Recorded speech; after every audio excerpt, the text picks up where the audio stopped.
whatever level you are on the bass, a 12-bar blues is a really great thing to be able to play really well. Most modern styles of music came from the blues in the first place, and as a chord form and a chord structure, it's something you see time and again. So in this lesson, we're going to do it in the key of A.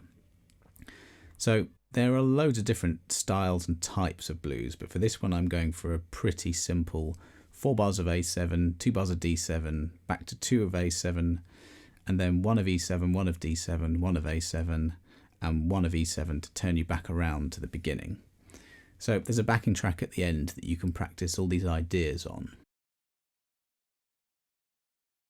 So to break away from root notes, you can use this very simple pattern here. So you start on the 5th fret of the E string and follow the tab along, you get. Now at that point there, that gives you 8 notes, which is 2 bars. So for the top line of this 12-bar sequence, we can do that twice, and we've played the whole first line.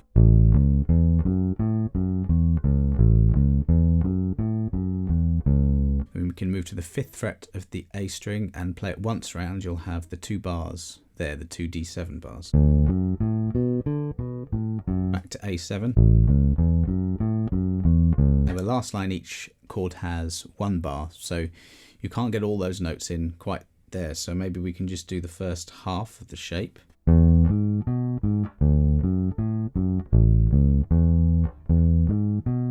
can improvise, you can make it up as you go. And that's the point really when you play along to the backing track, is to use some of these ideas, get them under your fingers, and then start to be able to improvise. The goal really is to have a few little things under your fingers and then just be able to call upon whatever you want, whatever you hear, and to improvise as you go along. So I'll show you a few more patterns that you can think of now, just to take it up a couple of levels. So the first pattern is a very simple triad pattern. So you can either kind of base your line around a triad or just use a triad every now and again. So if I just play something using triads.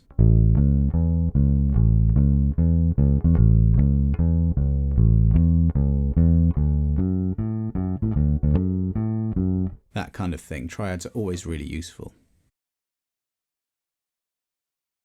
The second pattern is the one from earlier that I showed you. Now, when you're improvising and just playing freely, the use of rhythms is really important. So you can change the order of these notes and put a bit of rhythm in, and you've suddenly got something quite interesting.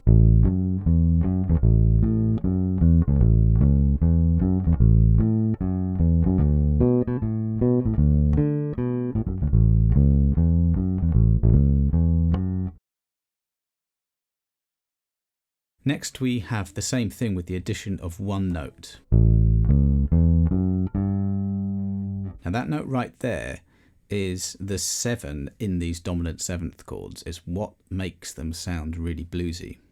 So adding that into your bass line really accentuates the sound of the chord.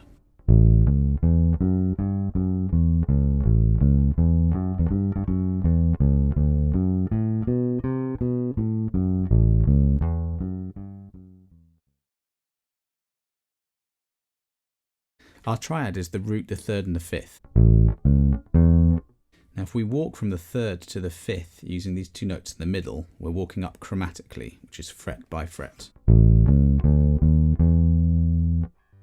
That's a really good thing to lead to another chord. So when we're going to the E7 chord from the A7,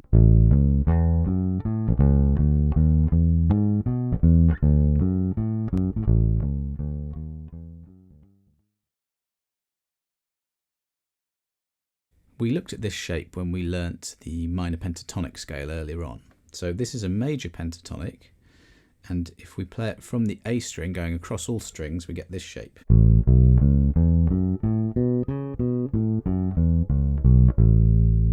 Now you'll see that a load of those notes were in some of these patterns from before, so it lends itself very well to blues.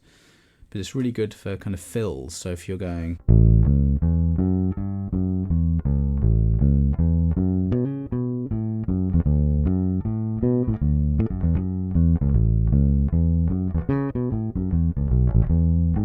that's probably a little too busy, but just to give you the idea that it does fit tonally into the progression. Now this is a great pattern. I really love this one because you can slide, and it's this major pentatonic scale again, except instead of playing it in that direction, we're just sliding across the fretboard a bit. So we have the A on the 5th fret of the E string, and then if you just shift your hand across to the 7th fret and then play 7, 7, 9 on the E string, and then 7, 9 in the A string, you get literally just the 5 notes of the pentatonic scale. Now that's really good for this kind of thing.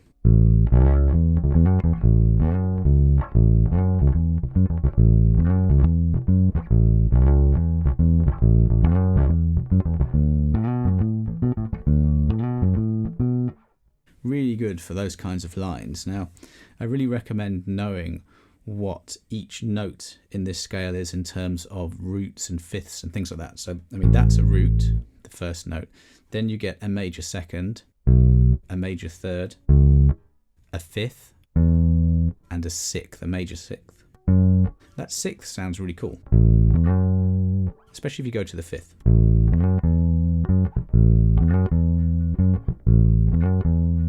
Those are really old school R&B lines, and Motown lines use that kind of idea. And if you can just learn what a fifth and a sixth is and what it sounds like, you're in business really. So it's really, really cool for making up lines. And next to the sixth, there is 1 fret higher, is a minor 7th, or your dominant 7th, that thing that I played before. That position, it's also, that's the 10th fret of the A string if I'm playing an A7 kind of shape. So you can kind of be going,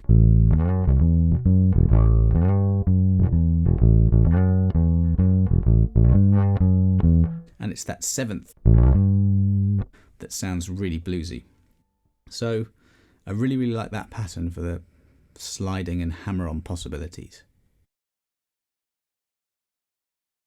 Now every chord comes from a scale. So the scale that gives us these dominant 7th chords is an mixolydian scale, or mode. The same mode and scale is the same thing, okay? So an A mixolydian, which is a crazy sounding name, pretty easy scale. I mean, it's exactly the same as a major scale, except if you imagine the 7th note going down a fret, that's the difference. But the sound makes all the difference. Literally just one note difference changes the whole tonal palette of this. So it goes like this. Now, as a bass player, as ever, you really want to lay down a solid foundation, and just because you do have all these notes and all these patterns to play with doesn't necessarily mean you have to get them all in at the same time. That tends to lead to busy playing, which isn't really always what we want, especially in blues. Although you hear some kind of blues and players that do play quite busily, but there's a fine line between going a bit over the top and, you know, just playing a root note. So that's where the magic is really. You have to listen to loads of blues players. But using all these ideas, we can start to make our lines a bit more interesting. And with the backing track that we've got here, you can practice along to it. And in that situation, along to a backing track, just do what you feel like. It doesn't matter if you overplay really, because at the moment we're just trying to figure out how to use these patterns, figure out how to use these shapes, and try to use our ear to work out what they're sounding like. So don't worry about being too busy in your practice. That's where you're supposed to come up with ideas. It's really when you're playing, gigging live, that you want to sort of rein the ideas back, practice enough at home that you've got all of these things sitting nicely under your hands and that in your head the sounds are all there. And then over a period of, well, who knows, however long it takes you, that's how you become good at any style. This is blues that we're doing right now, but any style works in the same way. So I'm just going to show you how to play, well, not show you how to play, but I'm just going to put the backing track on and use some of the ideas that I've just given you.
So when you have a go, just make sure that you start simple and then build up with introducing some of these new ideas as you go.